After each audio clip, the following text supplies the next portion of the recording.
সিরাজউদ্দৌলাকে যখন বন্দি করে টেনে হিঁচড়ে নিয়ে যাওয়া হয়, তখন অসংখ্য মানুষ হা করে নীরব দর্শকের মতো সেই দৃশ্য উপভোগ করেছিল।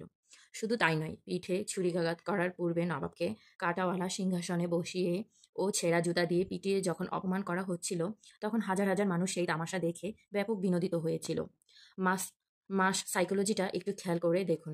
এই জাতি ২০০ বছর গোলামি সাদরে গ্রহণ করেছিল ওভাবেই। একটি মজার তথ্য শেয়ার করা যায়।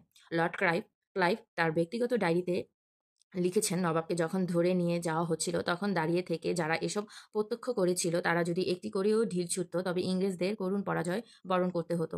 আরও চমকপ্রদ তথ্য হচ্ছে, প্রায় ১০,০০০ অশ্বারোহী, ৩০,০০০ পদাতিক এবং অসংখ্য কামান, গোলা বারুদ সহ বিশাল সুসজ্জিত সৈন্যবাহিনী নিয়েই পলাশির ময়দানে এসেছিল নবাব সিরাজউদ্দৌলা।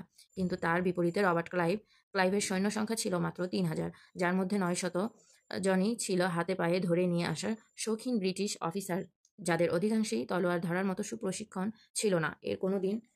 এরা কোনোদিন যুদ্ধ করেনি।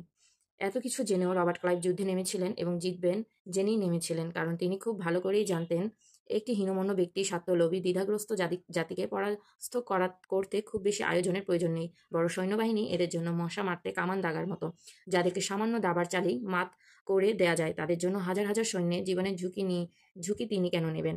এছাড়াও মীর জাফরকে যখন নবাবীর টোপ গেলানো হয়, রবার্ট ক্লাইভ তখনই সিদ্ধান্ত নিয়ে নেন যে সিরাজকে পরাজিত করার পর এই বদমাইশটি সহ বাকিগুলো পরিণতিও তাদের নবাবের মতোই হবে, এবং হয়েছেও তাই।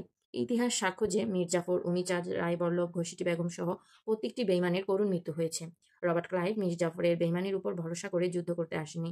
তিনি যুদ্ধে নেমেছিলেন বাঙালির মানসিকতা নিখুঁতভাবে বিশ্লেষণের মাধ্যমে, ভবিষ্যৎ আন্দাজ করে। তিনি জানান, যুদ্ধ শেষে জনসম্মুখে নবাবকে হেনস্থ করলে এই জাতি বিনোদনের দাঁত কেলাবে কিংবা হা করে চেয়ে চেয়ে দেখবে। তাই বিনা দ্বিধায় সার্টিফিকেট দেয়াই যায়। বাঙালি জাতির মানসিকতা সবচেয়ে নিখুঁতভাবে মাপতে পারা ইতিহাসের প্রথম ব্যক্তিটি নাম যেন রবার্ট ক্লাইভ।